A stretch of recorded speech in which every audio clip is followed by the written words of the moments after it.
Hi friends, team India vice కెప్టెన్కు promotion, Delhi క్యాపిటల్స్కు captaincy.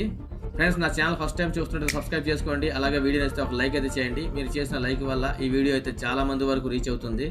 Team India vice కెప్టెన్గా ఇటీవల ప్రమోషన్ కొట్టేసిన స్పిన్ ఆల్రౌండర్కు ఇండియన్ ప్రీమియర్ లీగ్ ఐపీఎల్లో బంపర్ ఆఫర్ దక్కనుంది. వచ్చే నెల 3వ వారంలో ప్రారంభమయ్యే 18వ సీజన్లో అతడికి జట్టును నడిపించే బాధ్యత దక్కనున్నట్లు తెలుస్తుంది. అటు బ్యాట్స్మెన్గా ఇటు స్పిన్నర్గా తన విధులు సమర్థవంతంగా నిర్వహిస్తున్న అతడికి ఇప్పుడు ఐపీఎల్ క్యాప్టెన్సీ కూడా దక్కితే, అందులోనూ విజయవంతం అయితే తిరుగులేదనే అభిప్రాయం వినిపిస్తుంది. 17 సీజన్ల నుంచి ఐపీఎల్లో ఉన్నప్పటికీ ఇప్పటి వరకు టైటిల్ కొట్టని జట్టు royal challenger Bengaluru, Delhi Capitals. ఈ సీజన్లో యాక్సిడెంట్లుగా 2 జట్లకు కెప్టెన్లు మారనున్నారు. బెంగళూరుకు ఇప్పటికే రజిత్ పటిదార్ను కెప్టెన్ చేయగా, ఢిల్లీ కెప్టెన్ ఎవరనేది తేలాల్సి ఉంది. గత సీజన్లో ఫ్రాంచైజీని నడిపించిన వికెట్ కీపర్ బ్యాట్స్మెన్ రిషబ్ పంత్ను ఢిల్లీ రిటైన్ చేసుకోలేదు. మెగావేలలో లక్నో సూపర్ జైంట్స్ దక్కించుకుంది. దీంతో రాబోయే సీజన్లో ఢిల్లీని నడిపించే ఎవరనేది ప్రశ్న వినిపిస్తుంది.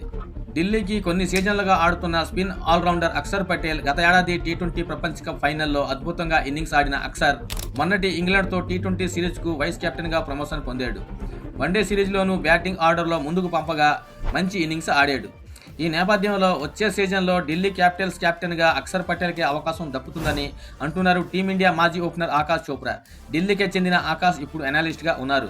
తన సొంత నగరానికి చెందిన ఫ్రాంచైజీ కెప్టెన్ రేస్లో కేఎల్ రాహుల్, డూప్లెసిస్ ఉన్నప్పటికీ అక్షర్ పటేల్కే అవకాశం దక్కుతుందనేది అంచనా వేశాడు. చూద్దాం మరి వచ్చే వారంలో ఢిల్లీ క్యాపిటల్స్ తమ కెప్టెన్స్ను ప్రకటిస్తుందో లేదో.